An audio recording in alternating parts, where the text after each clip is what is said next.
All right, I'm 56 minutes from Billings, and I'm just gonna stop at this rest area here. It's kind of cool. They've got like truck parking, and then they've got cars with trailers or big ass bikes on the back. So I just parked there so I'm not blocking. I'm gonna go in here. I was gonna dump out my toilet, just a little bit busy here, so I don't think I'll do that. Okay, let's go check it out. I gotta use the ladies' room, and then I need to keep going to Billings, so I'll get there probably about 5:30. Not sure what I'll do the rest of the night. Maybe find a Starbucks for a bit. Maybe just sleep and watch Netflix. All right, this is a Montana rest area. No, they have separate bathrooms. No, like little museum, but let's just pick one of these. They're all individual. And there's Prue out there. There she is. All right, it's your average prison bathroom. That's good. Okay, there's my girl. Okay, so after 2 months of being in Montana, which I thought it was 3 months, only 2 months.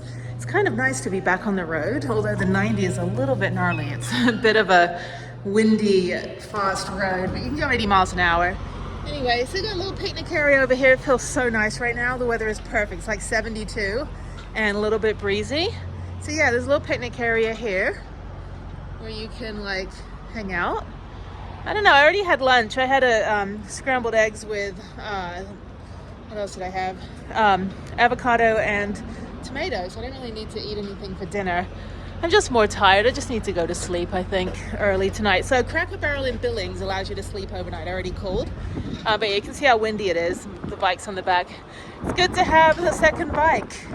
Pretty excited about that, although I've accidentally permanently locked it to my van. So sorry, very windy. I used a lock that I can actually get undone, but I've got WD-40, so that should help. I know the combination, it just won't open again. Yeah, there she is. Hopefully brakes are fine. She's leaking something. I don't know. That's the sealant. She's beat up. Yeah, completely. Oh, the valve came off too.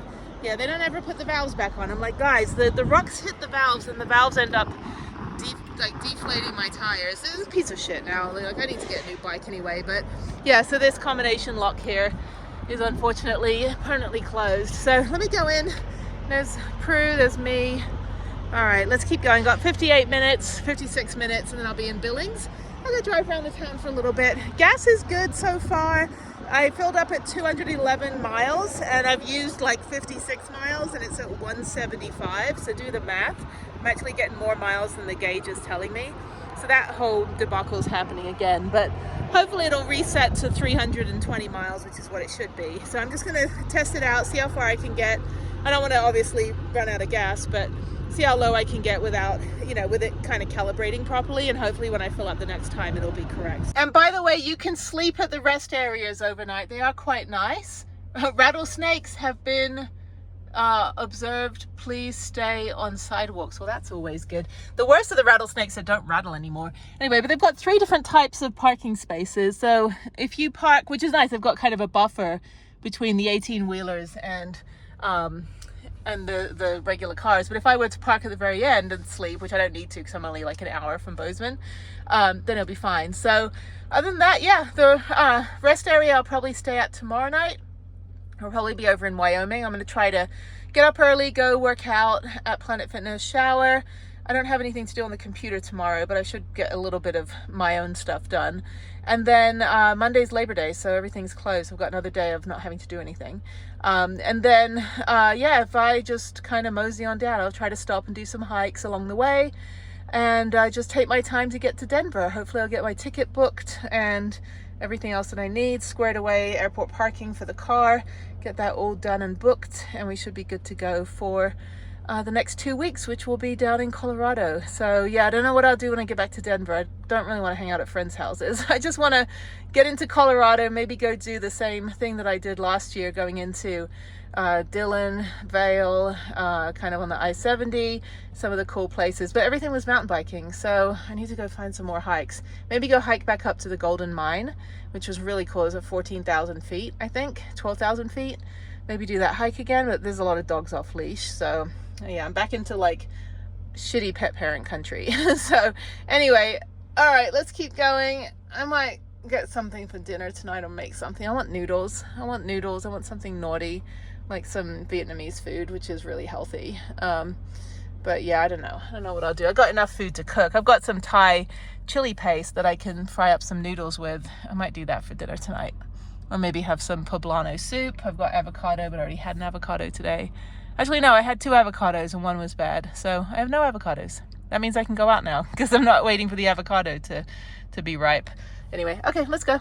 All right, 2 hours later, I'm in your average Midwestern or northern town. Looks just like every town. Gas is $3.15. Cracker Barrel's kind of not near anything. So I'm just gonna go park up at Cracker Barrel for a minute, and then I'm going to figure out what's around here. I might need to go to the supermarket. So I think I go this way. Yeah. Okay. Well, this is fine for a night. It's not Bozeman. It's also not Big Sky. I mean, there's not really a mountain around here. We're in a pretty flat place that's like gonna rain. So yeah, it's very much, there's a lot of ants here. It's very much farming. So I saw them harvesting everything. So we get to park. I appreciate you, Cracker Barrel. Good to be back. It's been a couple months. So yeah, so I'm gonna go park over, kind of scope it out in the back. I don't know where this person's going. And your Chevy bus and RV parking. Oh, I'm so grateful. And you know, they're religious, but they're just like, we welcome everybody. I'm like, that's how it should be. Don't project it onto me. Just let me, like, you know, enjoy the fruits of your labor. So yeah, so plenty of places. I can park over here tonight. Yeah, I think I'll do that. Park in the back, she said. So I'm gonna go, there's a couple car campers right here. These people look like hardcore car campers. I don't think anyone's got a generator, but yeah, I'm just gonna park up for a minute. Maybe just pull in over here and just figure out what I'm gonna do for the rest of the day. Maybe I'll just stay here. If I park here, then no one's gonna park next to us because we're right like this. So let me just do this. Let me freshen up a bit, sort everything out. And that's it. That's the end of my Montana summer. As funny as it went, ended up with a busted bike a couple times and a busted hand and a busted van. So thank you, Montana, for breaking the hell out of me. You know, no other state has broken me as much as Montana, but it was fine. I just decided today I got to get out of there. I don't really want to be stuck anymore. But let me figure everything out. Got to use the restroom, and I'm not going to eat dinner here.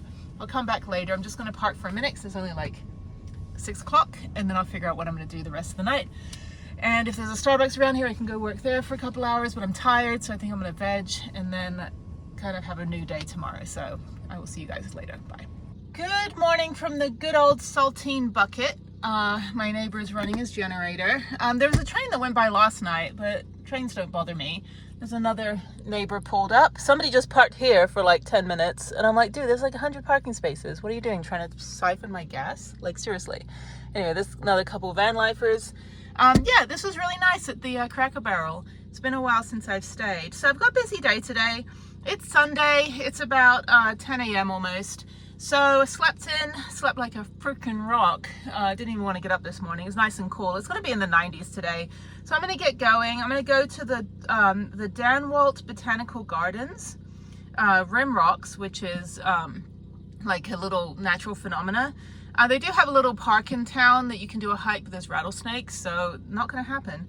And then I'm going to go to the Moss Mansion. I think both the Botanical Gardens and the Moss Mansion are about $10 to get in for military. And then I'm going to go to Planet Fitness, probably work out for half an hour on the stair climber. I'll see how I feel. Definitely need to stretch my legs. Take a shower and then go to Starbucks for the rest of the day. I've got to finish some more things so I don't have to do anything on the computer the rest of the week when I make it to Denver. So yeah, really glad I left Bozeman last night. Can't believe it just kind of abruptly ended. I was like, just had that gut feeling like, I gotta get out of here. Like, it's Labor Day weekend. I don't want to be in Bozeman. I need to get out of Bozeman, and tickets are $400 and my flights are free, and there's no Spirit, and I don't have any more flight credits for Alaska. And, you know, the flights just kind of tripled now that school has started. So I was like, well, shit, I'll go to Denver where I can get a free ticket on Frontier. Well, you know, tickets are $99. So I've got, you know, enough flight credits that I can pay for a flight for nothing. It's called, you know, I just pay the tax. It's like $8. I also get like the travel protection, so yeah, usually it's between $8 and $12 for the flights. I think Spirit's gone bankrupt, so I gotta use my Spirit points. I still have a whole bazillion of those. They just don't fly out of Denver, and they don't fly out of a lot of places now. Well, shit, yeah, they don't fly out of Bozeman at all. And the other option was Salt Lake City, that takes me through either LAX or Las Vegas, and then that's still a 5-hour drive, you know, so I might as well go to Denver. You know, at least in Denver I have friends, and I can just go hang out, go back and do Manitou Incline again, which I think I'll do next week when I'm back. I might go do that one more time. It might be too hot though. I might have to do it super early in the morning. But that's $20 for parking, whether I park at the Fountain View Motel, which is great because I can stay 24 hours and sleep overnight, or park for 4 hours at the, you know, like the parking right at the entrance. So I don't know if I'll do it again. There's a couple other things I want to do in Colorado Springs. I want to go back to the Paralympic Museum. I did a video on it, so I didn't really, you know, I was more interested in filming, so I think I might go back there and go visit that again. And there's some other stuff in Colorado Springs I haven't been to. But then I think I'll probably just get into the mountains. I want to get down to Santa Fe, so I don't know if I'll spend 2 weeks in Denver and then just go back home from Denver again at the end of September, and then into October start making my way to Albuquerque. I'm not sure. I think I'm going to eventually just get the van back to Texas for the winter because I've got a lot of school stuff, a lot of volunteering. I just want my daughter to kind of settle into school for 7th grade right now. They have a lot of testing and stuff. That said, I'm in Montana, and I'm in like the non-Montana part. I'm in like the regular town, and it's hot. It's going to be 90 degrees today. It was warm last night, but once I had a little frappuccino, I got some ice from Cracker Barrel, made a little frappuccino for myself, a little smoothie, and that was great. So yeah, I'm gonna get on the way. I'm gonna go to Rimrock first and just kind of look at that. I don't think I can like walk around. And then go to the Botanical Gardens. I think it opens at 10, so that'll be great. And then I'll go to Moss Mansion and the other place, oh yeah, the 3 places, Danwalt, Botanical Gardens, Rimrock, and the Moss Mansion, and I think that'll be my day. And then I'll go work out, shower, that usually takes like 2 hours, and then just Starbucks for the rest of the day, and then back here. So I'm gonna get good sun, I'm gonna plug in at Starbucks, and that's it. Well, thank you, Cracker Barrel. You are oh, sorry, I'm belching. You were fantastic. So yeah, I just parked back here. I parked there at first, but then the sun kind of got blocked by the trees, so I backed up here. So this is my spot if I want sun for the whole day. I think I'll park in the corner. Oh, that guy's got his generator going. He didn't have his generator going last night, so I don't know what's going on. So I may park a bit further down, but there was some transient people, the riffraff, you know, trying to fix their car. So each to their own. You know, we all have our circumstances, so I don't judge. Just don't like leave your needles. Yeah, don't puncture my tire, siphon my gas. No, but you know, I'm very grateful that Cracker Barrel actually is what religion should stand for, and that's we welcome everybody. Just don't, you know, don't trash the place and don't disrespect us, and we won't, you know, ban you from being here. So yeah, they welcome everybody, and they're just sweet, you know. It's like, thank you, Cracker Barrel. Don't know about your food, but you know, I've eaten there a few times, but I don't have to. So no, they're really nice. They got a fun little shop which has some fun little gifts and things. Oh, in other news, there's my scar, and so I'm able to take my wrist brace off. I don't know if I can move my wrist very much. It's still a little swollen. Yeah, usually you can see my veiny hands, still a little swollen, but at least I can let it breathe for a little bit, and then I'll put the brace on when I start doing my thing.